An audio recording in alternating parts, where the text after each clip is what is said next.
नेता हैं उनमें भी आपको बता दें कि काफी उत्साह नजर आ रहा है। दिल्ली में 23 सीटों का रुझान आ गया। दिल्ली का भी अपडेट ले लीजिए साथ साथ। दिल्ली जाना जरूर है। 12 सीटों पर आम आदमी पार्टी आगे चल रही है, ये बड़ी खबर।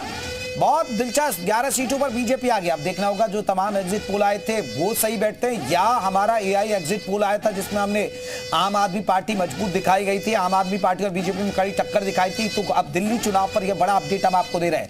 11-13 का मुकाबला हो रहा, बड़ा दिलचस्प होने जा रहा है। दिल्ली में आगे कभी बीजेपी कभी आम आदमी पार्टी पीछे हो जाती है। तो अब देखना होगा। दिल्ली में 24 सीटों का रुझान आ रहा बड़ी तेजी के साथ, आपको बता दें। वहीं मिल्कीपुर महाभारत में बीजेपी आगे कर रही है, लीड कर रही है। दर्शकों को बहुत महत्वपूर्ण जानकारी। अरविंद केजरीवाल आपको बता दें नई दिल्ली से बताया जा रहा है पीछे चल रहे हैं।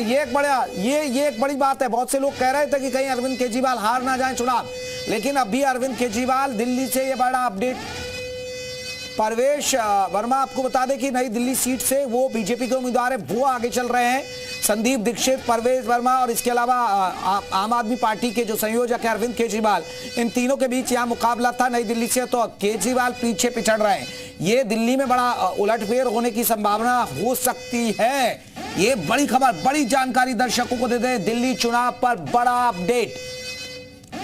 वहीं मिल्कीपुर की बात करें, मिल्कीपुर में बीजेपी लीड कर रही है। दिल्ली में 24 सीटों का रुझान आ रहा है, तो दिल्ली में 12 सीटों पर आप आगे चल रही है। वहीं आपको बता दें कि बीजेपी भी अब लीड करती हुई नजर आ रही है। बड़ा कांटे का मुकाबला, कभी बीजेपी आगे हो जाती है तो कभी आम आदमी पार्टी आगे हो जाती है, कभी बीजेपी पीछे पिछड़ती है तो कभी आम आदमी पार्टी पीछे पिछड़ती है। अरविंद केजरीवाल पीछे है। दिल्ली विधानसभा नई दिल्ली सीट से उम्मीदवार है।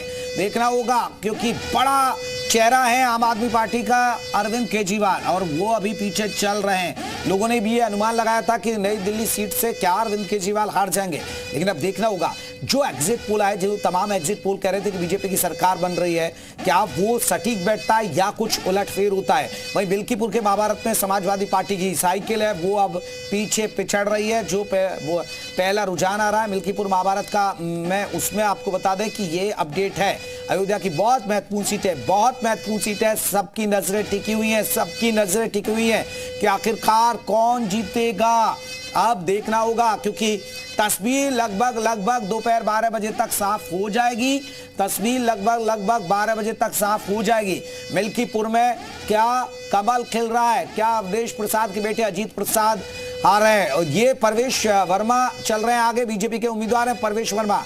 मनीष सिसोदिया भी चल रहे हैं पीछे, ये बड़ी बात है। मनीष सिसोदिया ने इस बार अपनी सीट बदली थी, डिप्टी सीएम थे दिल्ली के, आपको बता दें, लेकिन उन्होंने सीट बदली तो दोनों अरविंद केजरीवाल और दोनों जोड़ीदार, आपको बता दें अरविंद केजरीवाल और मनीष सिसोदिया पीछे चल रहे हैं। ये बड़ी खबर आपको बता रहे हैं।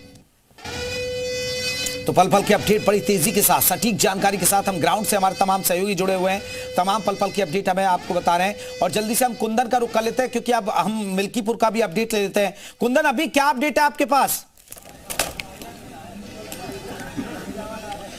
देखिए, अभी ईवीएम की काउंटिंग शुरू नहीं हुई है। दरअसल हम जिला निर्वाचन अधिकारी की अभी आवाज सुन रहे थे। व्यवस्थाओं को बनाया जा रहा है इस वक्त, और चूंकि ईवीएम की काउंटिंग बहुत महत्वपूर्ण है और वहां पर चूंकि 14 टेबल बनाई गई है, तो 14 टेबल पर व्यवस्था किस तरह की रहेगी, हम यहीं से थोड़े दूर पर ही तमाम काउंटिंग इस वक्त हो रही है।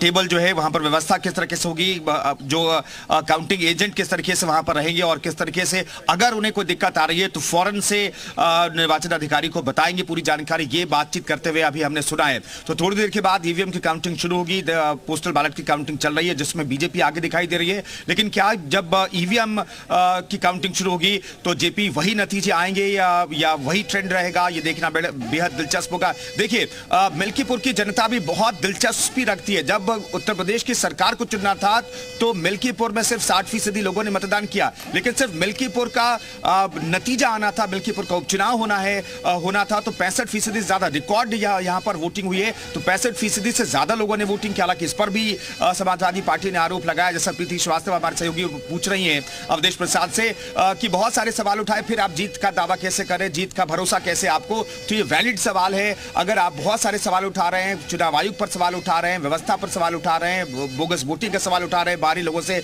वोटिंग कराने के सवाल उठा रहे हैं, तो आप फिर जीत का भरोसा कैसे रख सकते हैं, ये अपने आप में बड़ा सवाल। हालांकि देवतुल्य जनता मिल्कीपुर की बता रहे हैं अवधेश रमेश प्रसाद, लेकिन चुनाव की जो व्यवस्था बनाई गई थी उस पर भी आपको भरोसा रखना चाहिए। हार हो जीत हो अलग बात है, लेकिन हर चुनाव, चाहे वो 9 सीटों पर उपचुनाव का हुआ जेपी, जिसमें समाजवादी पार्टी को करारी हार मिली, बीजेपी को जीत मिली, 7-2 का आंकड़ा रहा। लेकिन ये जो एक सीट है, देखिए जितना इंपॉर्टेंट दिल्ली का चुनाव दिखाई दे रहा है उतना ही इंपॉर्टेंट ऐसा लग रहा है मीडिया का जमावड़ा अगर आप देखेंगे तो ऐसा लग रहा है कि मिल्कीपुर का चुनाव भी बेहद इंपॉर्टेंट है, क्योंकि 2027 को लेकर के जीते कोई भी उसके लिए एक एज होगा, चाहे समाजवादी पार्टी अभी कबूल ना करे कि ये सिर्फ एक विधानसभा का उपचुनाव है, लेकिन अगर वो जीतती है तो फिर एक अलग मैसेज देने की कोशिश करिए। बीजेपी के लिए बहुत इंपॉर्टेंट है कि 2000 लोकसभा चुनाव में जो बीजेपी को झटका लगा उससे उभरना चाहती है और उसका बदला बीजेपी लेना चाहती है। इसलिए पूरी फौज, मंत्रियों की फौज हो, विधायकों की फौज हो, बूथवार है आप कह सकते हैं, बूथवार विधायकों की ड्यूटी लगाई गई अपने अपने जातिगत आधार पर, और खासतौर पर जो अल्पसंख्यक मंत्री हैं वो भी यहां पर मौजूद रहे, चूंकि अल्पसंख्यक वोटों की संख्या करीब 35,000 है। अगर 35,000 एकमुश्त अगर समाजवादी पार्टी को चला जाए तो उस पर भी नुकसान हो सकता था। तो इसलिए बीजेपी ने हर वो गुंजाइश पर कोशिश करने की कोशिश की, हर गुंजाइश रखी। बिल्कुल बिल्कुल, कुंदन हम आते हैं जरा दिल्ली का भी अपडेट हम बता दें दर्शकों को। हमारे सहयोगी कुंदन बता रहे हैं मिल्कीपुर का अपडेट, उसमें बीजेपी अभी लीड कर रही है।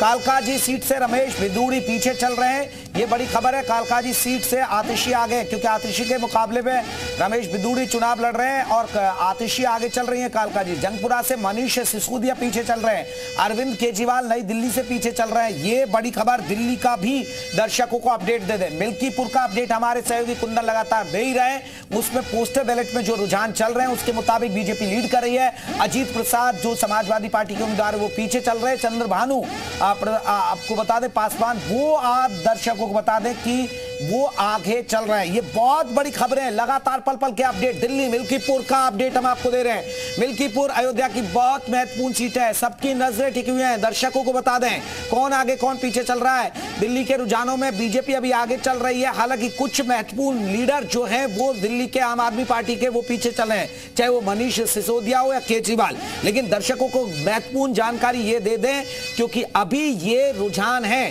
क्योंकि दोपहर तक तस्वीर साफ हो जाएगी, दोपहर तक तस्वीर साफ होगी। एग्जिट पोलों ने कहा था कि बीजेपी की सरकार बन रही है, तो क्या दिल्ली में बीजेपी की सरकार बन रही है? क्या इस बार झाड़ू नहीं चल पाएगी? और मिल्कीपुर के महाभारत की बात करें, अयोध्या की बहुत महत्वपूर्ण सीट, सीएम योगी ने बहुत ताकत लगाई है मिल्कीपुर में। बीजेपी चाहती है कि अयोध्या की हार का बदला होगा, क्योंकि अयोध्या में एक बहुत बड़ा झटका लगा था और अयोध्या की जीत को बीजेपी के लिए बड़ा झटका माना जा रहा था। अयोध्या की जीत के लिए आपको बता दें, ये दिल्ली चुनाव पर एक और अपडेट हो गया है।